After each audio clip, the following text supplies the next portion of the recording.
Hello and welcome to lesson 6.1. In this section we're going to look at perpendicular and angle bisectors, and we're going to use theorems about perpendicular and angle bisectors. Recall from our discussions earlier this year about perpendicular bisectors, something that is bisected means that it's cut into two equal parts. So you can see here AB has been bisected or divided into two equal halves, and I know that because of these two little tick marks. And when I have a perpendicular bisector, we know that the line that is cutting that segment into two equal parts is also going to be perpendicular to or 90 degrees with that bisector. We've also talked about the term equidistant. Equidistant just means that it's the same distance.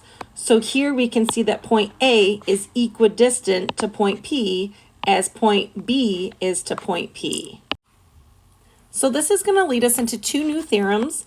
6.1 is the perpendicular bisector theorem, and this says if a point lies on the perpendicular bisector, then it is equidistant from the endpoints of the segment. So notice I have segment AB, I have a perpendicular bisector right here, and I have some point C that lies on that perpendicular bisector. So we know that C is going to be the same distance to A as it is to B because of the perpendicular bisector theorem. And 6.2 is actually the converse of that. So what this says is if a point is equidistant, so in this case, I know I've got point C here, point D down below. If point D is given to me that it's the same distance from A as it is to B, then I can make the assumption that it's going to be on that perpendicular bisector line as well. So just to kind of reiterate, 6.1 says that if I have a point on my perpendicular bisector, it's going to be equidistant from the two endpoints. And 6.2, which is the converse, says if I have some point that is equidistant from the endpoint of a line segment, then I can make the conclusion that it's going to lie on the perpendicular bisector as well. So looking at this little example, it says that we are given that CP, so this line here, is the perpendicular bisector of AB. We want to prove, essentially, that AC, which is right here, is going to be equal to CB. So, because CP is my perpendicular bisector of AB, and that was given, I know that CP is going to go through some point P that is the midpoint of AB. So once I know that P is the midpoint, then I also know that AP has to equal BP by the definition of a midpoint. We also know that angles CPA, so CPA or CPA, this angle right here, is going to be equal to the angle of CPB, and that's because, and we know that those are both 90 degrees, okay? And we know that those are 90 degrees because this is the definition of a perpendicular bisector.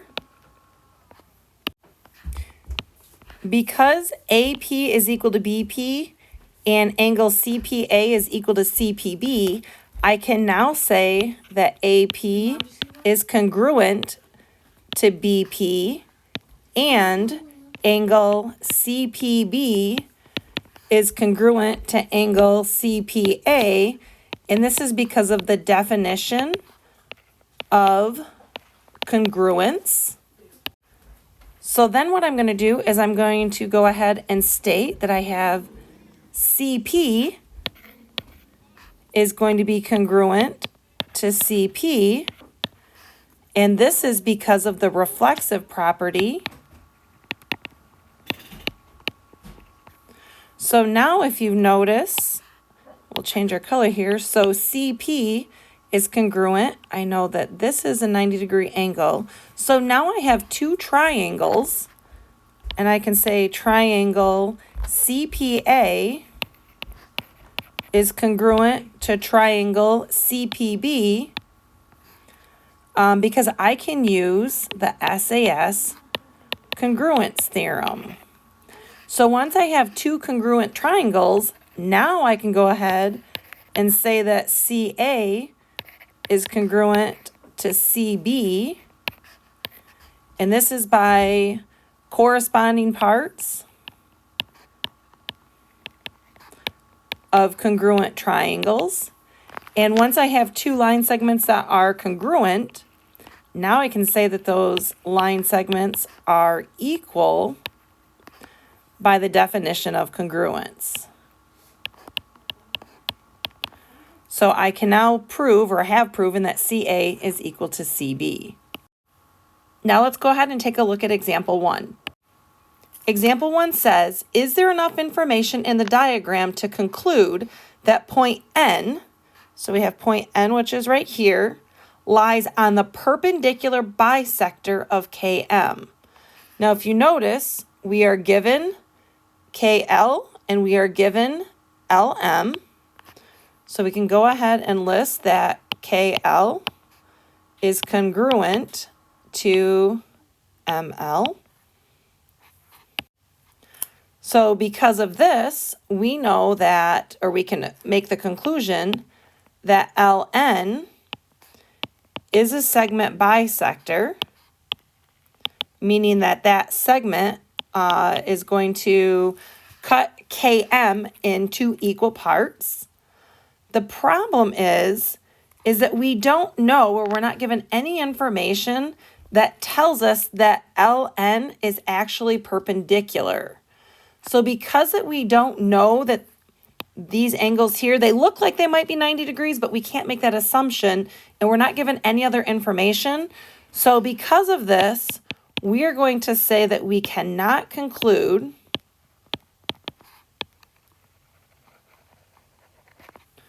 that point N lies on the perpendicular bisector of KM because we don't have enough information. Please pause the video and try this example on your own and then come back for an explanation. So for the you try it, it says, is there enough information in the diagram to conclude that point A lies on the perpendicular bisector of DB? Then explain our reasoning. Okay, so based on the diagram that I'm given, I'm told that AD is equal to AB, and that's given right here and right here. So because I know some point A is the same distance from the endpoints of the line segment, and in this case, that line segment is DB, I can make the assumption or the conclusion that point A is on the perpendicular bisector of DB. So I'm going to say yes, and that's because of the converse. So the converse of the perpendicular bisector theorem. Okay, and remember the converse says if you have a point that is equidistant from the two endpoints, as we have here, then we can make the assumption that it's on the perpendicular bisector. That is the definition of the converse of the perpendicular bisector theorem. So now let's take a quick look at example 2. For example 2, we're going to find each measure that's given. So part A says that we have to find the distance of RS. So RS is this distance right here. So looking at my diagram here, I'm given that I have a right angle. Okay, so I know that SQ is perpendicular to RP. I'm also told that RQ and PQ are the same length.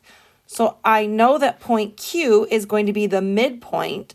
So because I have a line segment that's going through the midpoint of RP, and it cuts it in a perpendicular fashion, then I can use the perpendicular bisector theorem. So perpendicular bisector theorem to make the conclusion that PS is equal to RS. And since PS is equal to 6.8, then I know that RS is also equal to 6.8. For part B, we have to find distance EG, which is this distance here. Okay, so here I'm told that EH is congruent to GH. So that tells me by the converse of the perpendicular bisector theorem that H lies on a perpendicular bisector. I also see that I'm given that I have a 90-degree angle. So now I can make the assumption that EF and FG, so EF is equal to FG. And since FG is 9.5, that means EF is also equal to 9.5. So when I have to find EG, EG is really equal to EF plus FG, which is equal to 9.5 plus 9.5, or I end up with an answer of 19. And finally, for part C, we're looking to find the distance of AD, which I have right here. Based on the information I'm given, I'm told that BD intersects CA in the middle. Okay, so point B is the midpoint, and I know that because BC is equal to BA. I'm also told that this is a perpendicular bisector because it intersects at a 90-degree angle. So I can make the assumption then that AD is congruent or equal to CD. So I know that AD is equal to CD, and that means I'm going to set those two equations equal to one another, and I'm going to solve. So if I subtract 3x from both sides, I get 14 equals 2x, or x equals 7. So now my original problem said to solve for AD. So AD is really equal to 5 times x, or 5 times 7. So that means AD is really equal to 35.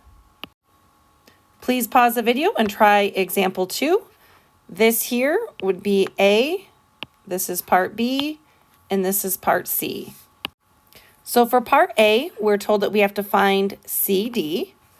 I'm told that BD is intersecting AB in the midpoint, and I know that because these segments here, AB and CB, are equal to one another. I also know that it's a perpendicular bisector because I'm given that 90-degree angle. So I can now make the assumption that AD is going to equal CD. So that tells me then that AD is equal to 27. For part B, I know that SQ is actually going to be the perpendicular bisector of PR by the converse, because I know that PS is equal to RS. And so that, because I know that I have a perpendicular bisector, I also know that PQ is going to equal RQ. So PQ is equal to RQ, and I'm looking to solve for PR, which is this distance here. So I know that PR then is equal to PQ plus RQ, and PQ is equal to 5. RQ is also equal to 5. So my distance from P to R is actually going to be 10 then. And last but not least is part C. For part C, we're told to find GH, which is this distance from here to here. I know that HF is the perpendicular bisector 1, I'm given the perpendicular signal or symbol, and 2, I'm told that GF right here is the same length as EF. So that tells me that point F is the midpoint, or that it bisects EG. So because of that, I know that HG has to equal HE. And this is by the perpendicular bisector theorem. So that means that 3x minus 8 has to equal 2x. So if I get my x's all on the same side, I'm going to subtract 2x from both sides. And I get x minus 8 equals 0. I'm going to add 8 to both sides. And I'm left with x equals 8 as my final solution. But because the question asked me what the distance of GH was, I'm now going to have to go back and plug that 8 in. So I'll do this up above. I really have 3 times my x value, which we just solved to be 8, minus 8. So this is going to give me 24 minus 8, or I can see that GH is really equal to 16. This concludes the first part of section 6.1. Please let me know if you have any questions. Otherwise, I hope you guys have a great day, and I will see you in class.